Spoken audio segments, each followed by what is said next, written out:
All right, welcome to 1 Million Ducks.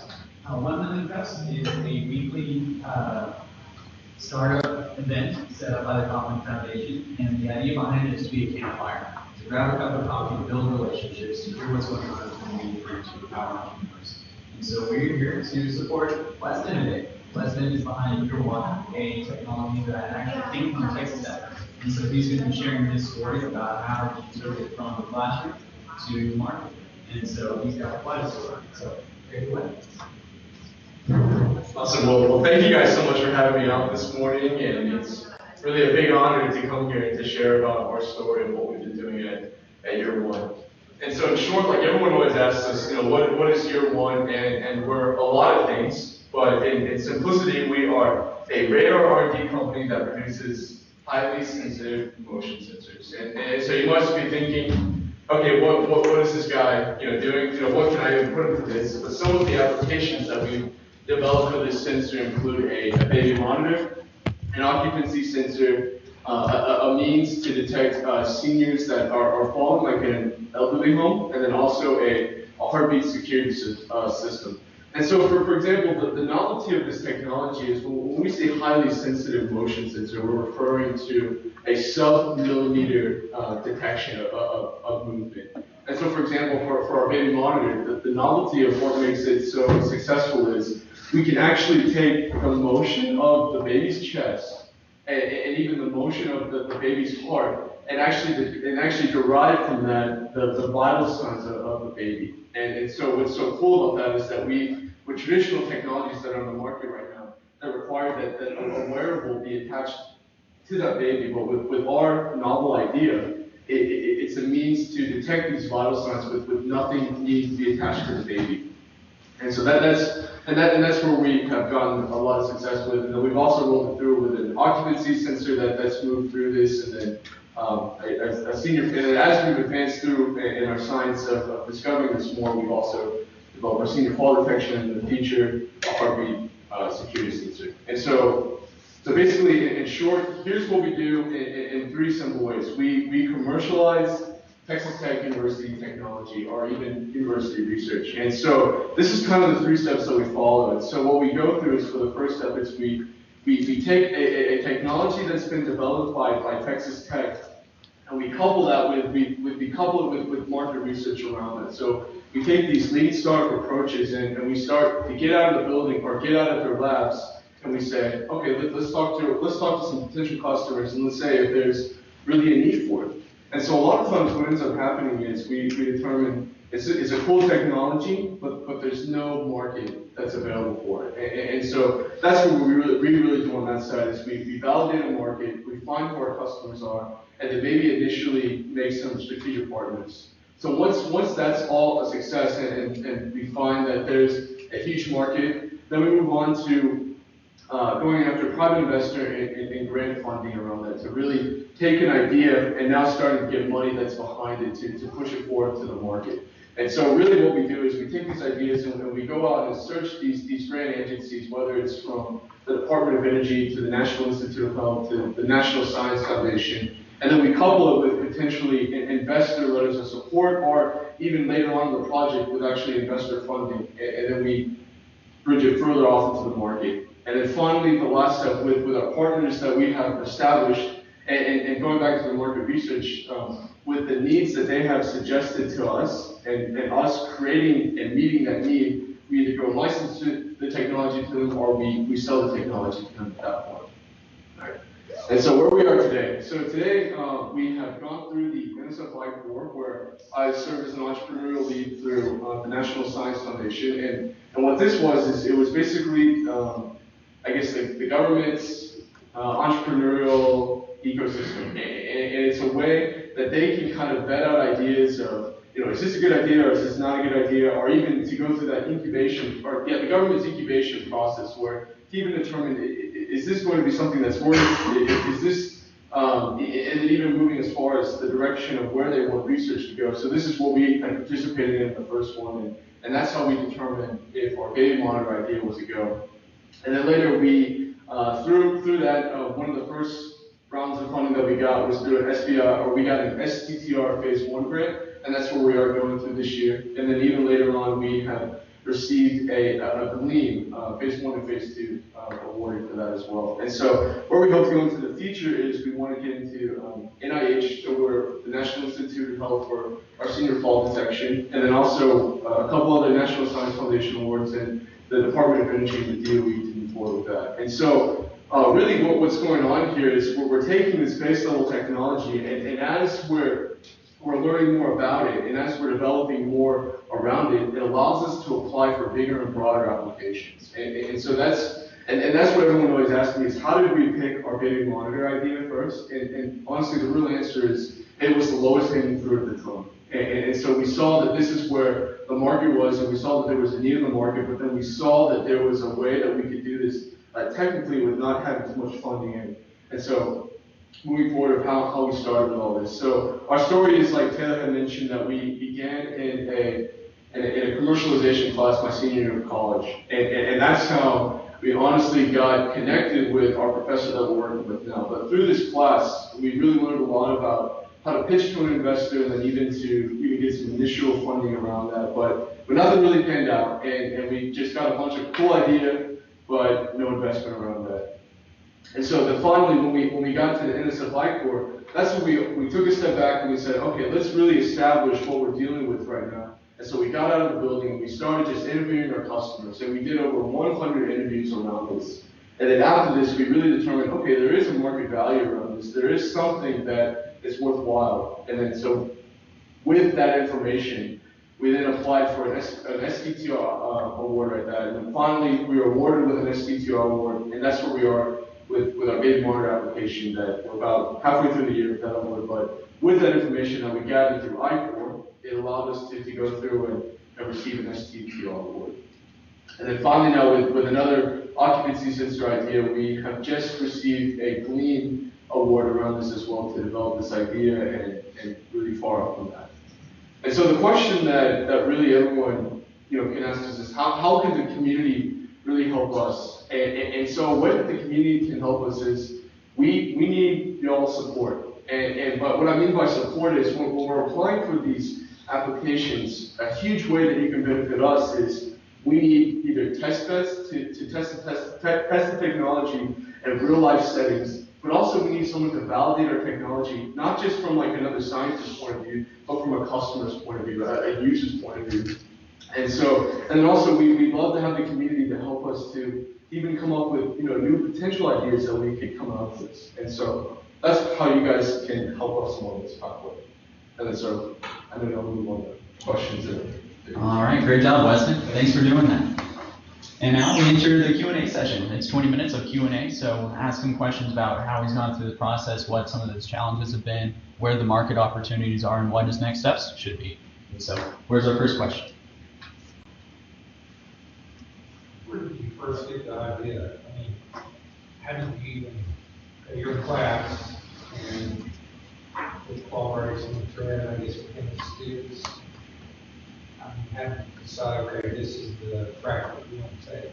You think this would be a profitable way to go? Great question. So actually it started with, I remember Ryan came to the class and he was pitching all these Texas Tech technologies. And so actually the original idea that we started with was like a tumor tracking kind of device.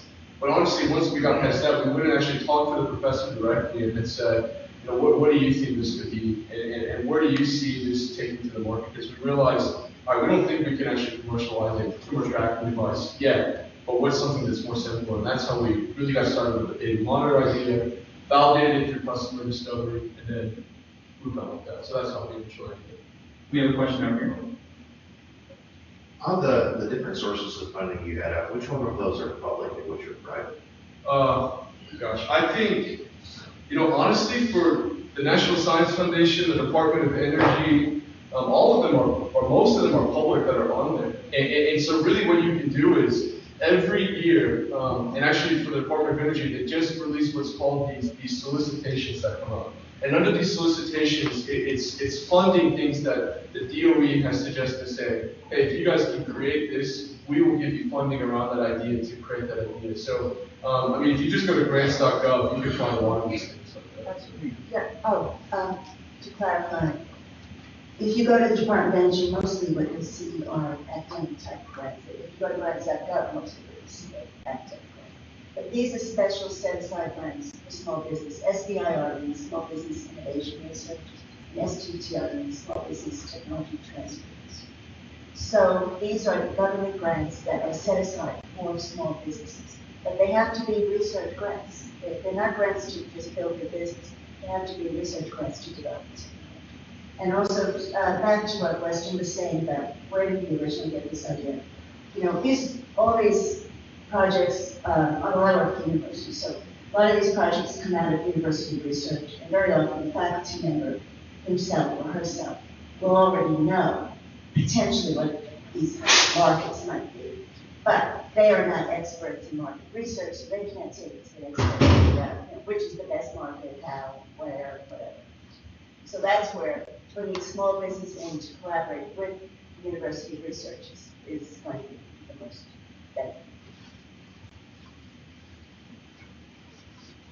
Do you want to add to that, Wesley? Yeah, I mean, and that's the way kind of how everyone wins, where, you know, you're not just taking advantage of a university research idea, but then you're taking that idea and then helping to bridge the gap between the university and, you know, the real world. And so a lot of times, there's a lot of, you know, world-changing ideas that go on at Texas Tech, but how they cross over, I mean, that's a whole other barrier that they have to go through, and that's what really a startup can really come through, is to help that crossover section between university and the commercial market. How much do you include like UMC or HSC and the pediatric doctors? Do you talk to the UMC what they need?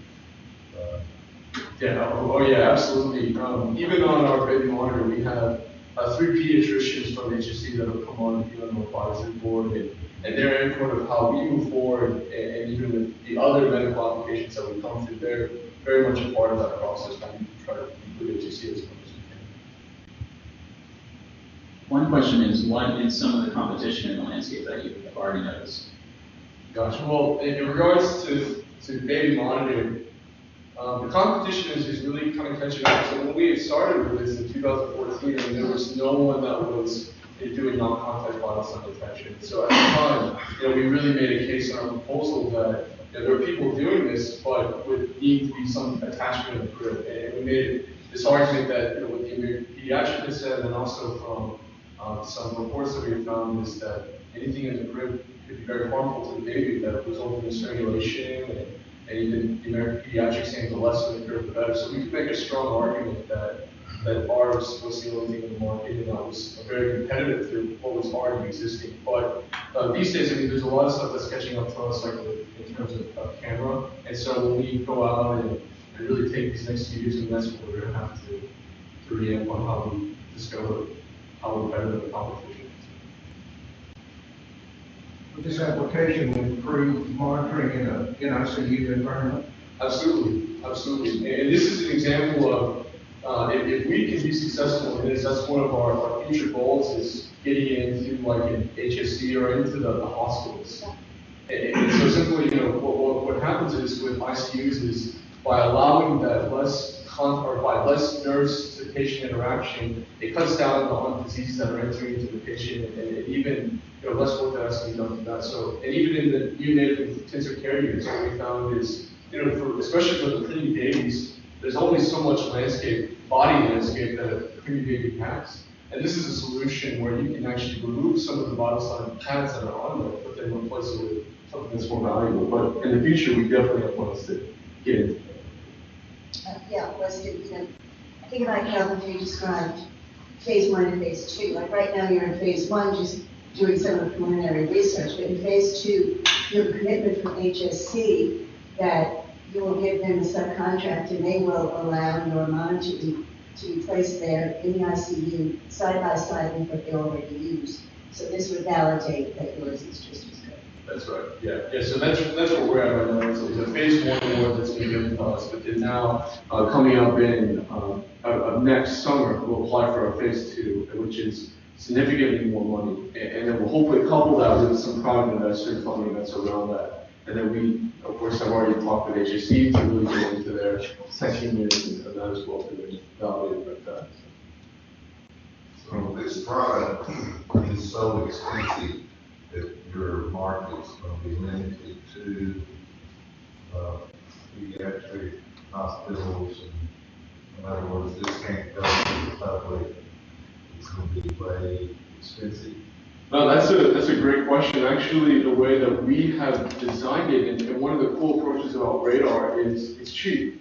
And so that's actually our initial market, is to bring it into the consumer product place as well. And then maybe creating with some slight adjustments into the hospitals and things like that. But this will be a product that your everyday parent can use at the end of it. So. Because we're talking less than $100 to make this thing, or even less than, very, very affordable compared to the market. So.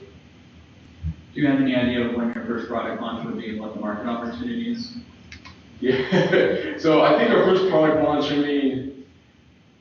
honestly, with 1 or 2 years away, for sure. And then that's even if that's the strategy that we go by, is to create an actual unit. And so a lot of times what we are leaning towards is with some partners that we had discovered through the customer discovery process. They have shown great interest in licensing that technology from us. So what might end up happening is by the end of this year, or even by the end of our phase 2, we might end up just licensing out our technology and then just moving on to the next technology at that point. So that might be soon. So it's going to detect motion, heartbeat, temperature, everything like that? And then what it does detect, how does the parent, how does the parent view the stats or the results?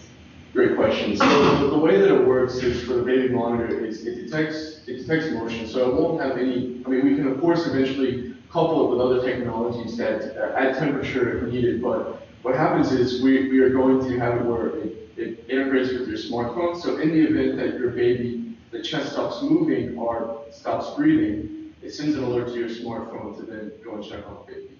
And so that's what you're going to be able to actually detect. But one of the cool things about what we're discovering is that we can actually use this technology as a means to predict medical symptoms coming in. And so what we have found is with pediatricians that we've been talking to saying, yeah, unless I have a mom that I've been working with for a year or two, and I can kind of understand what symptoms she's describing, but if I can kind of diagnose the baby better, but if it's a new mom that's coming in, when she says, my baby's coughing like a lion, you can't really diagnose that. But what would be a cool feature of this technology is that they can see, okay, here's what the heart rate and here's what the respiration looks like. This looks like an early sign of asthma. And so that way you can actually catch diseases a lot, or respiratory diseases a lot earlier, and that would be another cool side that's going on. So. And so it can monitor breathing rate even like when the baby has on pajamas, or laying on top, or anything like that? Absolutely. Yeah, I think the only way that it would, at least right now in our research that we're trying to figure out, the only way that it would interfere with something is if another line of motion thing goes in front of the sensor. So for example, if a cat goes under the crib, that would mess with the sensor a little bit for now. Or if you reach in and grab the baby, that would mess with the sensor. But that's one of the things that we're working on, is differentiating between the baby, but then also if a cat walks into the room or something like that. So that's one of the challenges that we have. Yeah, but Dr. Lee has already determined that the respiration rate and the heartbeat for a cat is different. The signature is different from a baby. So it's not an instrument. That's right. Yeah, it's something that we've already taken steps towards to solve it. And even placement of the radar that we've explored is would solve that issue. So it's not a huge issue that we can do, but it's just something that with enough motion or even an unknown object that's another motion that we kind of couldn't see to do. But we have to do that. And can it also go through barriers? That's right. Yeah, and that's one of the cool things is that with radar, it can actually go through like a wall to detect it. And so that's why when a blanket goes over it or anything thick that's in the crib, it wouldn't be an issue at all.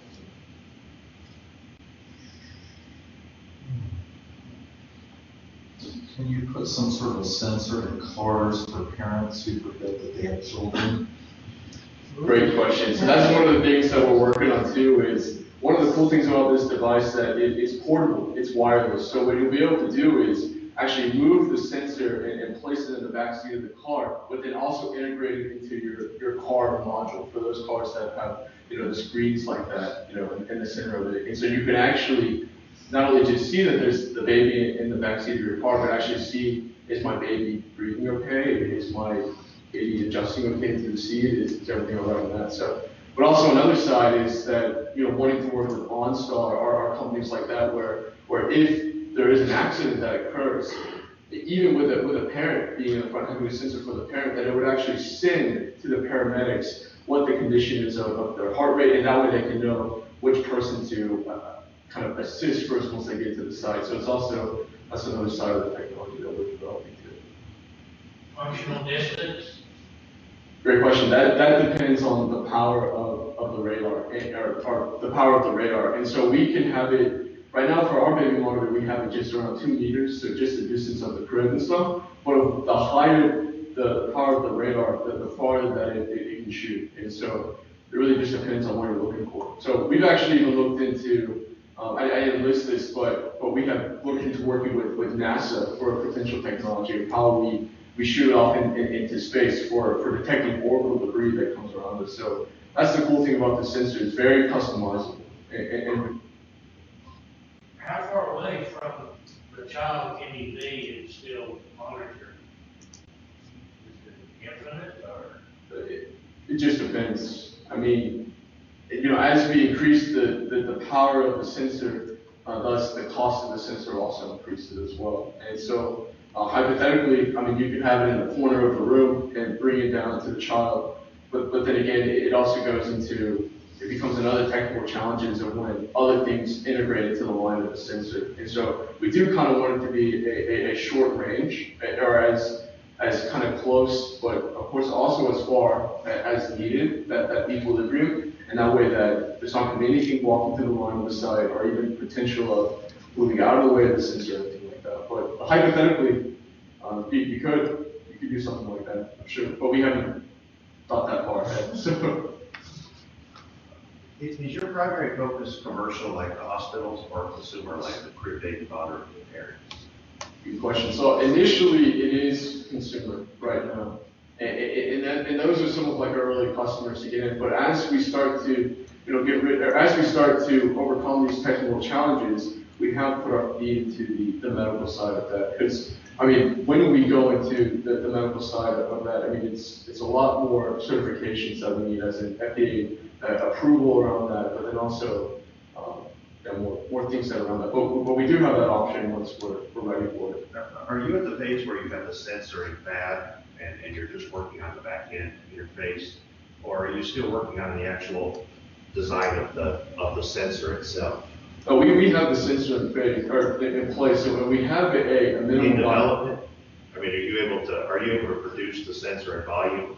Yeah. Actually, we are producing that now and actually selling it to different universities that are interested in their own research also as well. But yeah, we do have a bare sensor. But the unique challenge that comes around this is even though we can do these things, but it's customizing it for the baby monitor application, or customizing it for the different applications that we have. Is that customizing the back end of what the sensor's feeding, or you actually are customizing the fab of the sensor? It's going to be both. It's going to be both on both sides. So a little bit on the front end, but then of course most of the back end.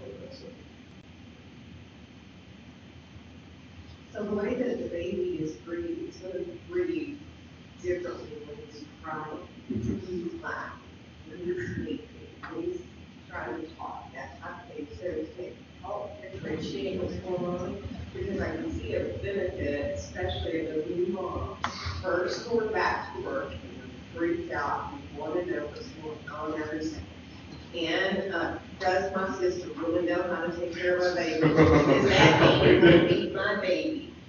Is the baby happy? That kind of thing. So there's, when somebody mentions what if they left the baby in the car and sleep and just forgot about it, that baby's going to wake up crying. It's going to alert that person on the phone. So there'll be different alerts or saying what's going on with the baby.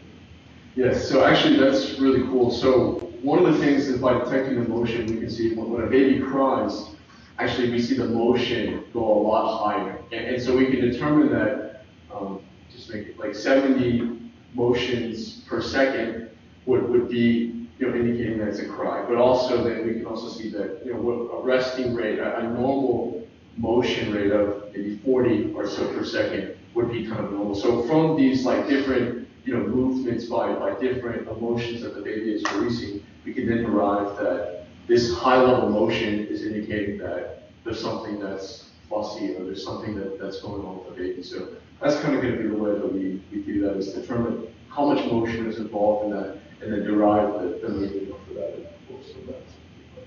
So we're talking about babies, but this could actually be used for any human being, so correct? Yeah, that's correct, and that's one of the cool things about this technology is that there is so many more broader applications, and simply with the technical challenge that we had at hand when we first started, that's where the baby monitor is. But I mean, we're always open to new applications and always open that how can we develop this thing further and take it further, especially as we are getting more and more knowledge and developing it further and further. It's becoming easier and easier to get into these higher barriers to entry markets and applications.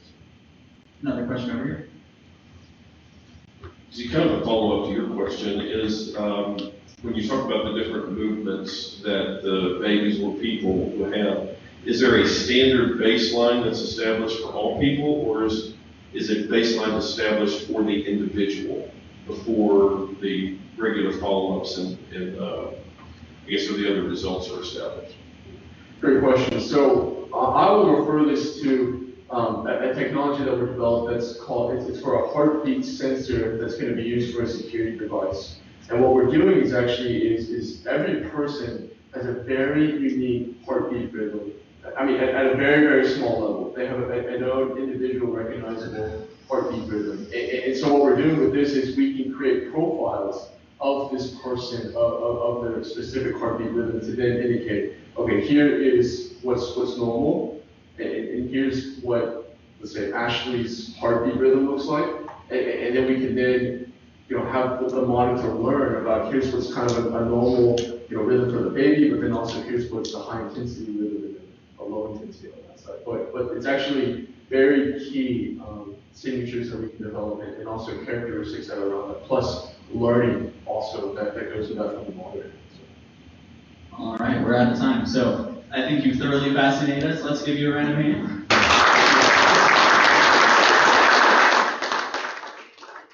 And then you mentioned it already in your presentation, but could you clarify again? What can we as a community do for you? Awesome. So the way that the community can support us is we need real life, test beds.